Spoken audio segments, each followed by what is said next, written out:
Hey everybody, how are you guys doing? Welcome to Waste Talks. This is Otita Sinha, your host and your toast too. Your toast, and we are going to talk about today is a philosophical topic and a spiritual topic, जिसमें हमने वैसे बहुत बार बातें करी हुई हैं, but इस बार हम फिर से उस बारे में बात करेंगे और एक नए सिरे से बात करेंगे। और हर बार तुम्हें उस बात में कुछ ना कुछ ऐसी बात मिलेगी ज़रूर जो तुमने इससे पहले नहीं सुनी होगी। तो आज हम बात करने वाले हैं अपनी लाइफ के बारे में और लाइफ के कंपोनेंट्स के बारे में। What are the components of our life? What do you think it is? Money, right? Most important component. Fuck that dude, I am not talking about that. Component मतलब जिसके ज़रिए या जिसके थ्रू हमारी पूरी ज़िंदगी का हर एक जो डाइवर्जन है वो एग्जिस्ट कर रहा है, और वो पैसों की वजह से नहीं कर रहा है। Please no that. एंड वो किसी और भी चीज़ की वजह से नहीं कर रहा, सिर्फ उन दो चीज़ों की वजह से है कर रहा जो मैं अभी तुम्हें बताने जा रही हूँ। That's one is your mind, the other is your body. ये दो चीज़ें अगर ज़िंदगी से निकाल दो तो सब उड़ जाता है, और उसे तुम मौत कहते हो। क्या कहते हो? मर जाना, मौत।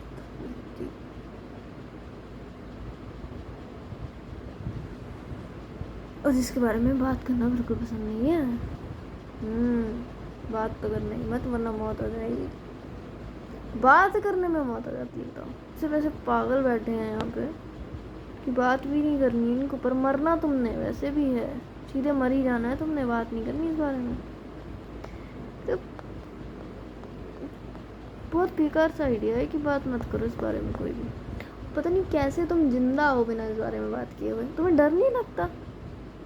मैं तो डर डर के मर जाया करती। तुम्हें पता है मैंने कितनी रातें बचपन में ये सोच के गुजारती, और मैं तो घबराहट और डर और मतलब रेस्टलेसनेस में गुजारी कि यार एक दिन मर जाना है।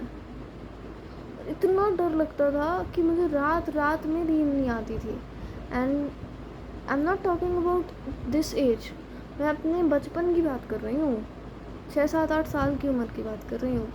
कभी कभी ऐसे होता था, इतना ज़्यादा डर लगता था तो मैं सोचती थी यार अभी मेरे बाबा जिंदा है, अभी तो मर जाएंगे ये। क्योंकि कभी ना कभी किसी की डेथ तो होनी ही रहती थी, होनी ही होती थी।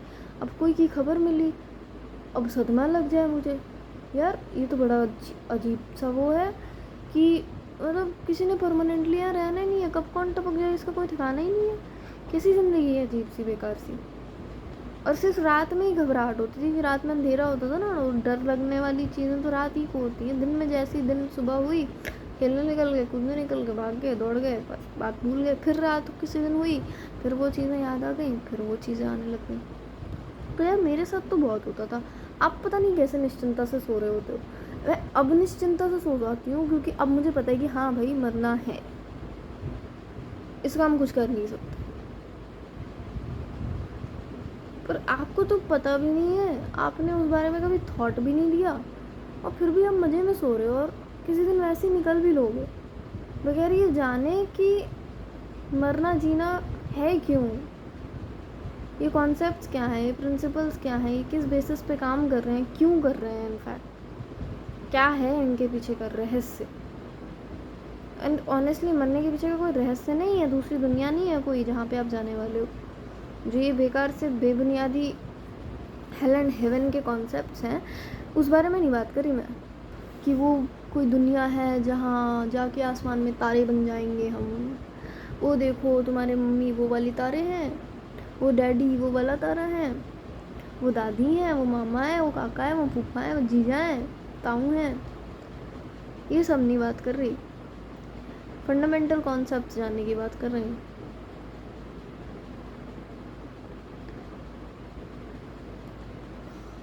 एनीवेज,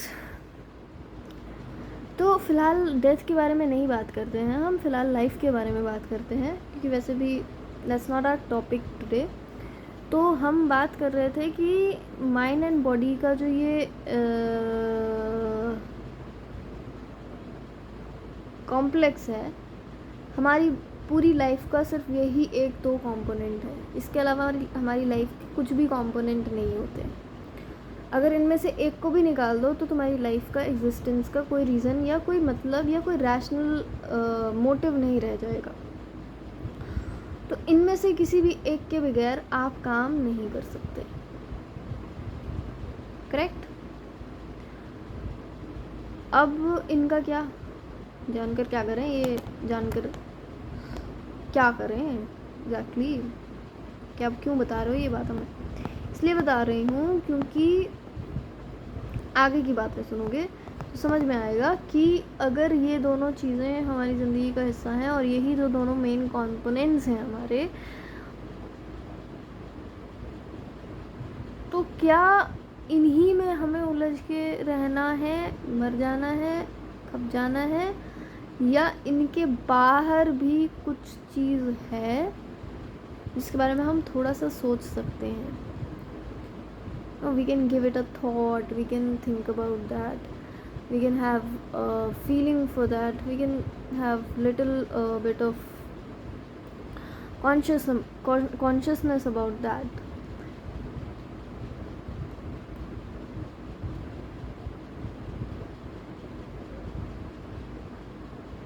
ये जानने से पहले ये तो समझना पड़ेगा ना कि आपको ये दोनों के काम कैसे कर रहे हैं, और ये दोनों हुए कैसे हैं, और ये दोनों का वजूद कैसे है, ये दोनों हमारी लाइफ, हमारा मतलब हमारे एग्जिस्टेंस का जो ये दोनों इतना इम्पोर्टेंट हिस्से हैं, ये दो चीज़ें क्या हम इन्हें प्रॉपर समझ सकते हैं या नहीं,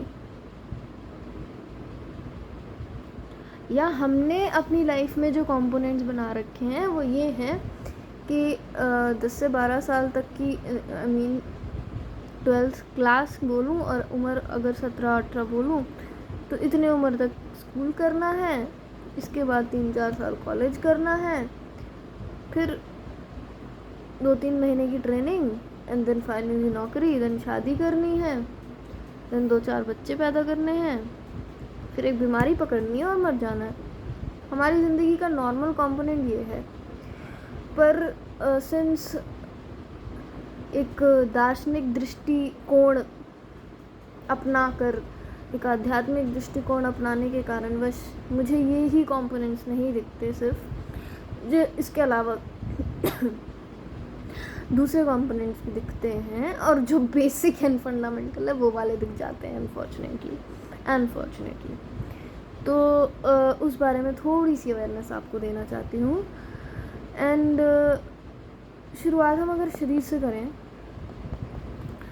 तो इसका जन्म कैसे होता है पता तो होगा ही, क्यों ट्राई नहीं करा अभी तक? एनीवेज, तो एक्सक्यूज़ मी, मुझे हंसी आ गई थी, आई एम सॉरी, सीरियस बात है।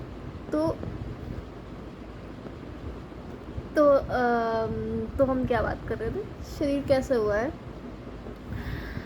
तो शरीर प्रकृति से हुआ है। प्रकृति कैसे हुई इसका कोई जवाब नहीं है।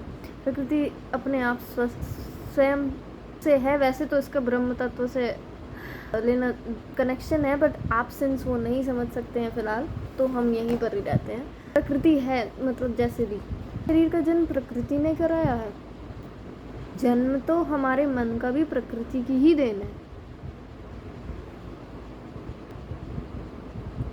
पर जब तक शरीर ना हो सके, जब तक शरीर नहीं होगा, तब तक आपको मन का अस्तित्व का अंदाज़ा नहीं हो सकता है।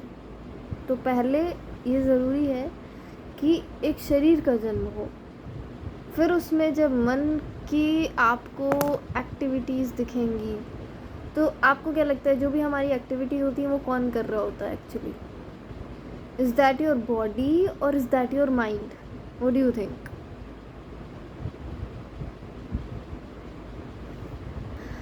एवरीथिंग, मतलब तुम्हें क्या लगता है? What do you think? मुझे पहले आप बताओ, और कमेंट्स में ज़रूर लिखकर बताना कि क्या फील होता है आपको, कि बॉडी काम कर रही है हमारी या हमारा माइंड काम कर रहा होता है।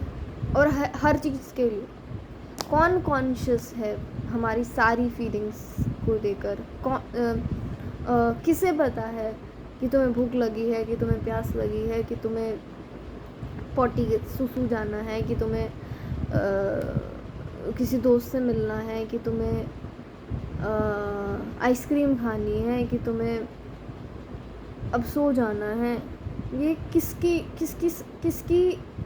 अथॉरिटी से हो रहा है, किसकी एग्जिस्टेंस, किसकी वजूद से हो रहा है ये बात। ये सब चीज़ें जो भी हमारी एक्टिविटीज़ हो रही हैं वो किसकी वजह से हो रही हैं? हमारे शरीर की वजह से हो रही हैं या हमारे मन की वजह से हो रही है?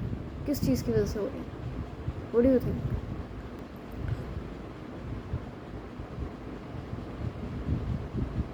अब मुझे अगर कोई पूछेगा तो मैं तो मन बोलूँगी, क्योंकि अगर मन का अस्तित्व, मन की कॉन्शियसनेस जिस वक्त तुम्हारे पास नहीं होती है, उस वक्त तुम्हें हम कहते हैं कि तुम कोमा में हो, या मूर्छित अवस्था में हो, या स्लीपिंग स्टेट में हो,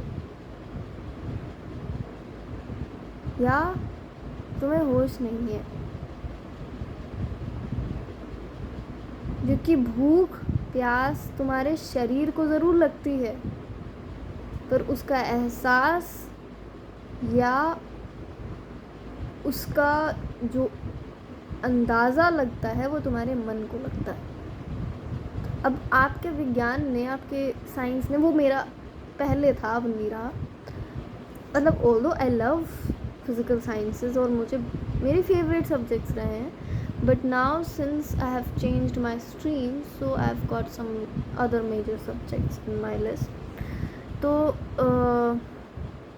basically talking about this scientific concepts, तो it says कि तुम्हारे brain cells जो हैं वो एक्टिव होते हैं और तुम्हारे न्यूरॉन्स जो हैं वो हर जगह से सिग्नल ले लेकर ब्रेन तक पहुंचाते हैं, एंड देन तुम्हारा ब्रेन एक्टिवेट हो जाता है और उसे एहसास होता है कि तुम्हें भूख लग रही है या प्यास लग रही है या सूसू पॉटी जाना है, जो भी। देन तुम्हारी बॉडी एक्शन में आती है and then you go and do it. But एक बात बताओ, क्या तुम सच में इतने रोबोटिक हो यार? आर यू मैकेनिकल और व्हाट? ऐसे काम करते हैं क्या हम? नहीं, ऐसे नहीं करते भाई। कितनी बार हम इतने आलसी हो जाते हैं कि प्यास लगी भी रहती है, हम पड़े रहते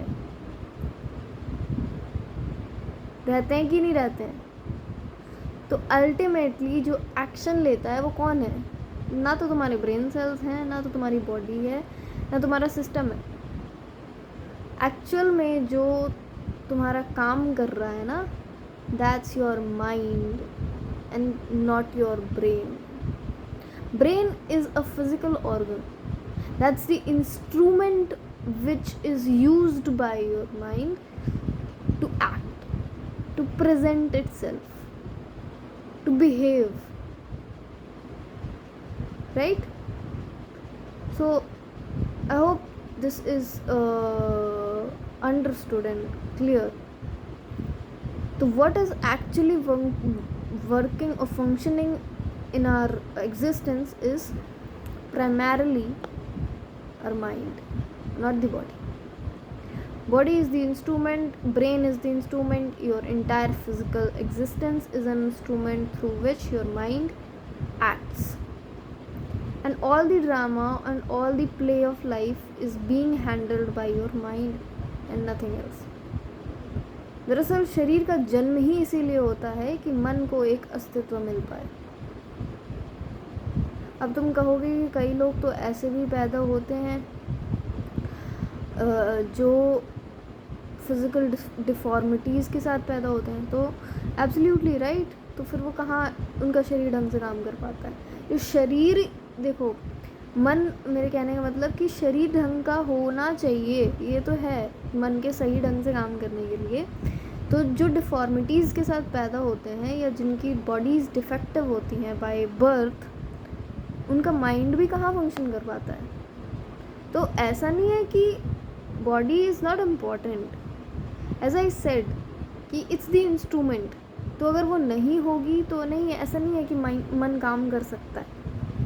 मन definitely is the owner of yourself, of your body or your physique, but it can work only if the body is perfectly fine. अगर उसमें कुछ भी इशू हो जाएगा थोड़ा भी, जैसे तुम्हारे मान लो किसी का ऑर्गन फेलियर का केस हो जाता है, जैसे हार्ट फेल हो गया, कार्डियक अरेस्ट हो गई, लिवर फेल हो गया, किडनीज फेल हो गई, यहाँ तक कि पैनक्रियाज भी आजकल ख़राब होने लगते हैं लोगों के। मतलब पहले ऐसे केसेस बहुत रेयर हुआ करते थे, but these days pancreatic cancer हैं, and what else, spleen cancer, these are and the very slightest of organs जिनका बहुत ज़्यादा रोल भी नहीं है हमारी बॉडी में, मतलब they do are important, but उनका कैंसर हो जाता है भाई लोगों को, पता नहीं वो भी वहाँ तक कैसे ख़राब करते हैं अपने आप को। एनीवेज इसमें नहीं जाते, ये थोड़ी डीप टॉक्स हैं। तो कहने का मतलब ये है कि अगर शरीर का कोई भी हिस्सा है जो सही नहीं चल रहा हो और बॉडी कोमा में चली जाए, तो मन एक्ट नहीं कर सकता। तो मन को चाहिए है कि उसका दिमाग, शरीर, हाथ, पैर, आँख, नाक, मुंह, कान, जो इंद्रियां हैं, सेंस ऑर्गन्स हैं, ये सही सलामत हो। काम वो तभी कर सकता है, पर जब वे सही सलामत होंगी तो काम आपका मन ही करता है, आपका शरीर नहीं। शरीर सिर्फ उसका एक ज़रिया होता है। ठीक, अब जब आप इतनी गहरी बातों को समझ ही चुके हो, तो आप इतना भी समझ जाओ कि आपकी ज़िंदगी, आपकी जो करेंट लाइफ चल रही है, उसमें जो कुछ भी हो रहा है, that's because of these Duo.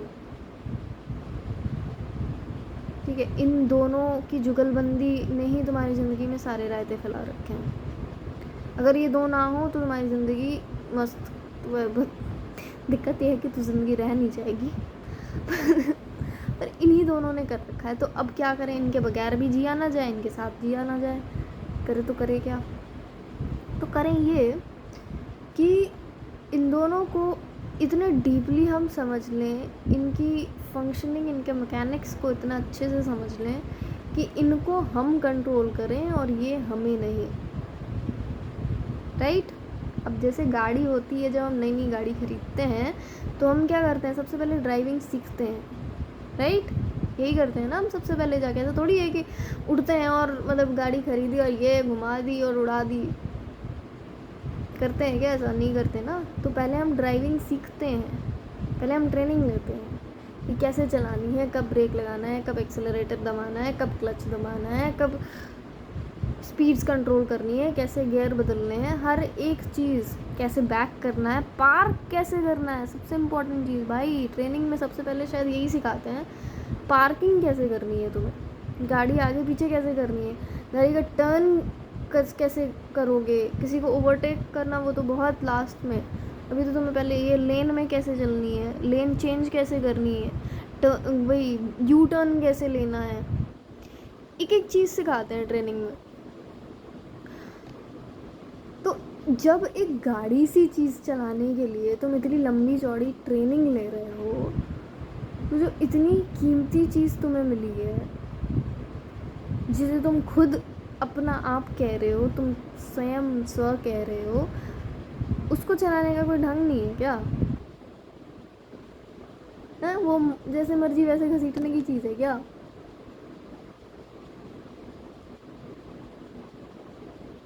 तो उसको भी तो रखने का, चलाने का, उसको संभालने का कुछ तो सही तरीका होगा कि जैसे हमारी मन मर्जी आई वैसे जी सकते हैं हम, क्योंकि हम अपने मन के मालिक हैं, अपने मर्जी के मालिक हैं, तो हम कुछ भी कर सकते हैं। एक मेरी बड़ी गुरु माँ ने, मतलब मेरे जो गुरु हैं, गुरु माँ नाम है उनका, तो गुरु माँ ने एक, मतलब मैं उन्हें वैसे ये नहीं बुलाती हूँ, that's my just addressing the official name, official version. तो उनका कहना ये है कि उन्होंने कहा है, मतलब बड़ा स्वीट सा स्टेटमेंट दिया था एक बार ऐसी नॉर्मल से सत्संग में, डिस्कोर्स में, जो मन की ज़्यादा करते हैं दैट वो मंकी होते हैं। तो मुझे बड़ी मज़ेदार लगी थी उनकी ये चीज़, और तो मुझे ये ऐसे ऑफिशियली यूज़ करने का कोई राइट नहीं है, बट फिर भी मैं बता रही हूँ कि उनकी गई हुई चीज़ है, तो बिना अथॉरिटी मैं कह नहीं। तरफ तो कह दिया जो हो सो हो। तो कहने का मतलब उन्होंने कहा था मंकी, जो मन की करते हैं वो मंकी होते हैं। बड़ी सही बात कही, क्योंकि तुम्हारा मन जो है ना वो मंकी ही होता है। उसको क्या चाहिए, वो कभी उछल के एक जगह स्थिर नहीं रह सकता। हालांकि कई सारे लोगों ने मेरा भी निकनेम यही ही रखा है, क्योंकि मेरा भी सेम ही है, mode of existence. But excluding that, जो फिनोमिनल बात है वहाँ पर आते हैं कि मन का वो उछलना, और रादर डीप इनसाइड अगर तुम स्थिर हो तो फिर कितना भी उछल रहे हो दैट डजंट मैटर। बट अगर रेस्टलेस हो अंदर से और बाहर तुम स्थिर भी बैठे हो तो उसका कोई सेंस नहीं बनता, क्योंकि जो यहाँ अंदर अंदर तुम्हें खाए जा रही है ना बात, वो ज़्यादा बड़ी दिक्कत क्रिएट करेगी। तो अगर आप अपने मन में ऐसी चीज़ें एक्सपीरियंस कर रहे हो कि वो एक जगह पर स्थिर नहीं रह रहा, तो that's a sign that you should start taking care of it. कि मन का स्वभाव ज़रूर है मंकी की तरह उछलते रहना, पर मन का स्वभाव स्थिर रहना भी होता है। आखिर अगर मन का स्वभाव स्थिर रहना नहीं होता तो नींद जैसी चीज़ नहीं बन सकती थी। और नींद उड़ जाती है जब, तो कारण यही होता है कि आपका मन स्थिर नहीं है अभी, और आपके मन में डिफेक्ट्स हो गए हैं, तो उनको हमें ठीक करने की ज़रूरत है। तो जब हम ये सोच रहे हों कि मन यार ठीक नहीं चल रहा, या अब जैसे बहुत से लोगों को ऐसे कोई एक्सपीरियंसेस नहीं होते हैं, बट जिनको होते हैं और जिनकी लाइफ थोड़ी डिस्टर्ब्ड हो जाती है, लाइक वो नॉर्मल कंडक्ट सही से नहीं कर पाते हैं, and mind is all the times you know like filled with stuffs. तो ये चीज़ें जब कोई एक्सपीरियंस करने लगता है तो उसके लिए बड़ी मुसीबत खड़ी हो जाती है, क्योंकि ना वो फिर किसी चीज़ के मज़े नहीं ले पाता। स्थिरता में ही सारा मज़ा छुपा हुआ होता है। आप नोटिस करना, जो भी चीज़ आप एंजॉय करते हो वो सिर्फ तभी कर पाते हो जब आपका सारा का सारा ध्यान ना सिर्फ उसी में लगा रहता हो।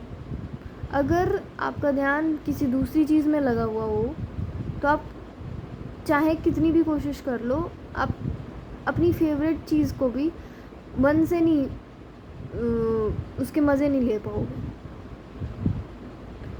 चाहे वो आपकी कितनी ही प्रेशियस एंड इम्पॉर्टेंट एंड प्यारी चीज़ हो, चाहे आप कितना ही उससे प्यार करते हो, पर मन स्थिर नहीं है तो आप उसमें इंजॉय या कुछ भी फील नहीं कर सकते। Very important thing is mind should be stable, still, स्थिर। तो ये जो कॉम्प्लेक्स कहा गया है ना माइंड एंड बॉडी को, उसको सिंप्लीफाई करते हैं। ये माइंड एंड बॉडी कॉम्प्लेक्स की जगह माइंड एंड बॉडी सिंप्लीफाइड करते हैं, और इन दोनों के कनेक्शंस को हम थोड़ा डिटेल में समझने की कोशिश करते हैं, ताकि हम अपनी करेंट स्टेट ऑफ माइंड पर थोड़ा सा अपना कंट्रोल ले आ पाएँ, रादर देन जो हमारा मन है वो हमें कंट्रोल करे। और एक बात मैं आपसे बहुत ज़्यादा क्लियर करना चाहती हूँ कि 100 में से 99 लोग मानसिक रूप से स्थित या स्वस्थ नहीं होते हैं। अब उन 99 में से शायद 9 लोग ऐसे होंगे जिनको डिसऑर्डर्स हो जाते हैं, शायद उसमें से और 9-10 ऐसे लोग होंगे जिनको थोड़ी सी सिम्टम्स आते हैं, जिनको इंसोम्निया हो जाता है, जिनको हल्के फुल्के सिम्टम्स आ रहे हैं, like lack of attention, lack of being able to focus on something, ऐसे पिटी थिंग्स। देन वो कुछ ऐसे होंगे जो हल्का फुल्का कभी कभी ऐसे महसूस करते हैं, कुछ को बहुत सीवियर हो जाता है। बट 100 में से 99 लोग मानसिक रूप से स्वस्थ नहीं हैं।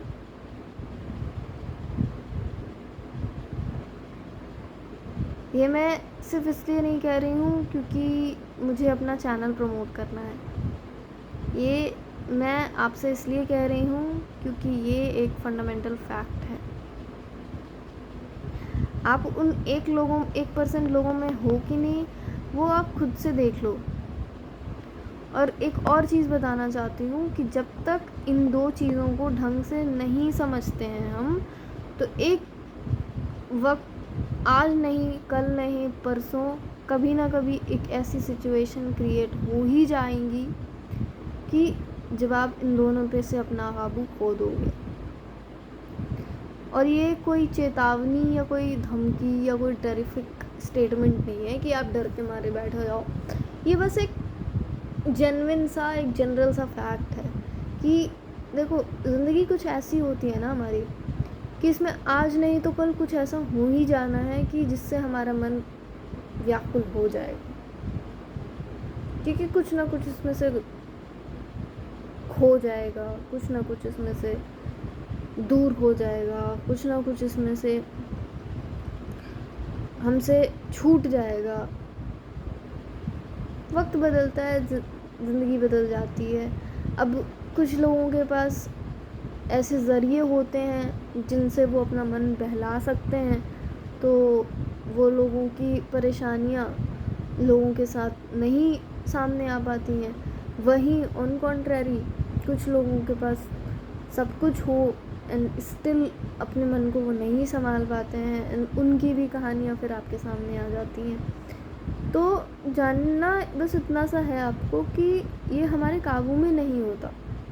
तो अगर आपको लग रहा है कि हमारी परिस्थिति तो सब चंगी है, हमने क्या करना है ये सब जान के, हम क्या करें, हम एकदम मस्त हैं, हमें नहीं जानना कुछ, तो आप गलती कर रहे हैं। You are making a mistake. Just ये वार्निंग है, ये वार्निंग है। और रही बात कि इन पर हम अपना काबू या इनको अपने अंडर में कैसे लें या इनको अपनी अथॉरिटी में कैसे लें, ये हम फिर किसी वीडियो में डिस्कस करेंगे।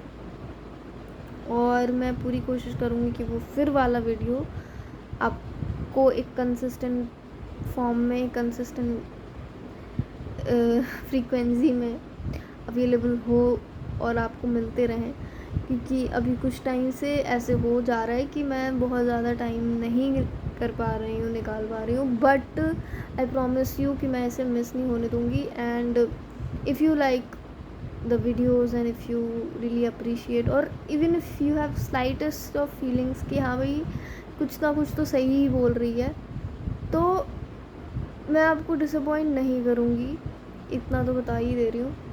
और मैं पूरी कोशिश करूँगी कि the contents are available to you, and secondly if you really feel कि हाँ it's nice or it's helpful, to do tell me once the comments or rather in the remarks of likes and dislikes whatever, जो भी आप मेरे को DM करो जैसे भी, बट लेट मी नो कि मैं अगर कोई मैसेज दे रही हूँ तो तुम तक पहुँच रहा है, तो तुम्हारा रिएक्शन क्या है, एटलीस्ट आई मस्ट नो ना कि how do you feel.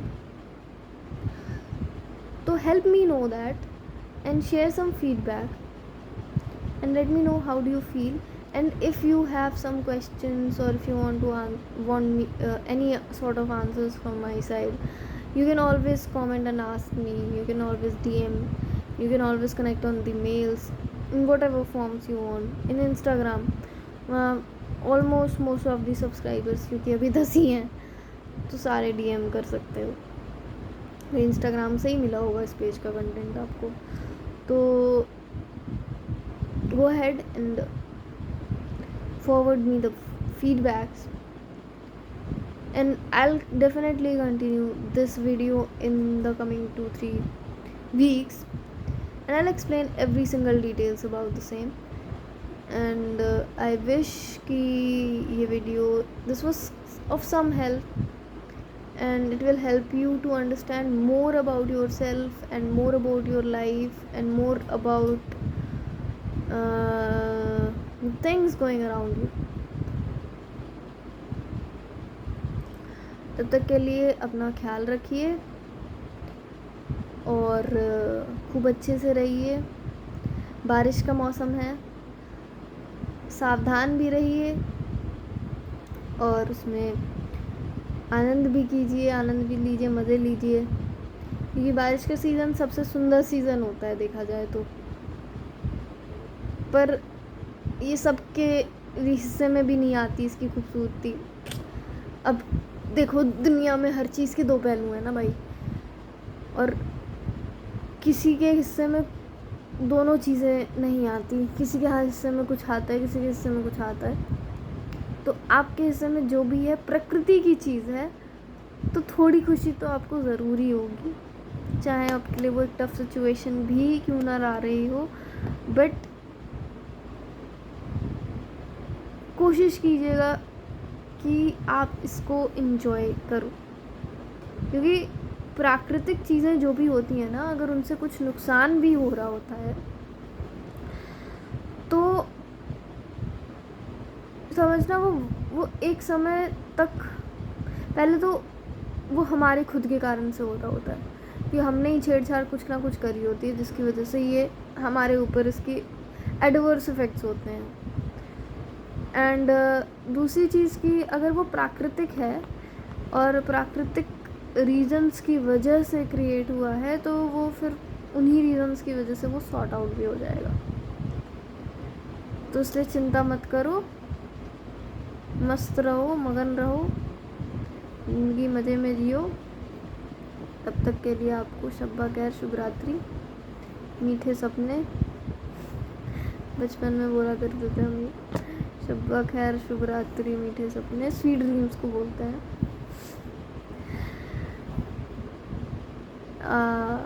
I hope and I'll see you soon. I hope we'll meet again soon. See you, take care, bye bye.